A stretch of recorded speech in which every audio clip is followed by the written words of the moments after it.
Welcome to 5 Minutes with Phil. I've done 5 videos in this format so far, and now it's time to advance to the second generation of the series, by remedying the mistakes of the first and by attempting to improve this series in some way. Firstly, by adding music. Silence is a wasted opportunity, but I haven't yet found some really good background music I want to use. So what should I do? Well, now's a fun time to experiment with something stupid. What if I use the worst music that I can find? Is it beyond saving? Or will repeated exposure to it force you to learn to love it? Time to find out. I present to you Fuzz Distortion. The keyboard's batteries were running flat and all of the instruments were going slightly out of tune. My dad hammered away on it until it packed up. If you like it, there's something wrong with you. I'll use it in the background of these videos for the foreseeable future. It's not like it could make this series any less popular than it already is. Next up, the branding. I like the idea of this being 5 Minutes with Phil, but putting this in the title followed by the episode number is putting people off, I think. Maybe because people don't like starting midway through a series, or because they think it'll be low effort content, or because they didn't like one of the earlier episodes and expect the newer ones to be more of the same. I'll still introduce the videos with Welcome to 5 Minutes with Phil, but I'll keep its branding to within the video itself, and we'll keep each video's title as a standalone thing so that each video has the potential to attract its own audience to the series. My heart was in the right place with the initial branding decision, but the stats don't lie and I'm starting to feel it's right. Next up, the thumbnail. In order to keep each video as quick and as easy as possible to make, the thumbnail was just going to be a random picture of me with lens flare over my face. I even had a whole folder of random pictures lined up that I could just delete once it was used to avoid repeating myself. I felt doing this would be in keeping with my style of thumbnail, while being unique enough to identify it as being part of its own series. But I think it's better to keep the thumbnails more relevant to the conversation topics, so that it's not just a load of washed out images of mountains in the background. And since people love clicking on thumbnails with faces in, it's a missed opportunity to deliberately lens flare my face out of them every time. Don't get me wrong, I love lens flaring my face out of existence, but it greatly benefits YouTubers to have their face known and to be part of their identity or brand or whatever. And with me being hidden behind my microphone most of the time, I need every bit of facial exposure I can get. Hence, my face. Hello.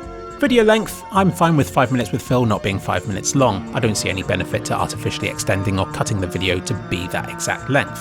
And while it quickly gets old to hear people pointing out that each episode isn't exactly 5 minutes long, it's nice that they've engaged with it in some way and that this series is already getting its own low quality memes associated with it. Can you imagine the fanfare if I ever release a video that's exactly 5 minutes long? So it sounds like a lot about this series is going to change. Everything will, apart from the content itself. I'm happy with the random daily content I babble on about every episode. Let's roll with it and see where it takes us. And there's nothing more kliksphilip than using a video from a series to discuss the series the video is a part of. This is top tier Philip content you're watching right now. So far, the series has been a massive flop. It gets very few views. I thought my coronavirus videos were unpopular, but even those ranked well above this series. You're experiencing a seriously dank chapter in the kliksphilip saga here. But iteration is key. You don't just start a series and have it all perfect and sussed out straight away. It takes time and mistakes to refine the formula. In a way, I imagine that's what this background music was the first stage of. It was about chucking everything at the page to see what worked, before aggressively editing back again until only the makings of a good tune remained. Or at least until Stockholm Syndrome kicks in.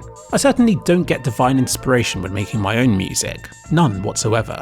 At least with the games and videos I work on, I have some sort of idea of what I want to achieve from it. But music is always a case of hitting keys until I find something I like. Unless I'm dreaming, in which case I frequently hear wonderful music that I'm then unable to recreate upon waking up. I've learned not to trust what my brain tells me when I'm sleeping. There is one way in which this series has been a massive success. I'm 6 videos in, yet already have about 20 video ideas lined up. That feels good. Especially when, with some of these, I might be able to tailor them to be more suitable for 2 or even 3 kliksphilip, where they're guaranteed more views. And it's made me a lot more productive with my script writing. A 5-minute script is roughly 1.5 pages long, and might take me about 45 minutes to type.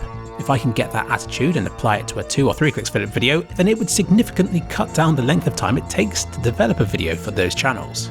A lot of it is psychological, especially when you've got a large audience and have been doing it for a long time. With 3 kliksphilip especially, I almost expect any decent video idea to require hours of research and communicating with other members of the community. This all slows the process down enormously.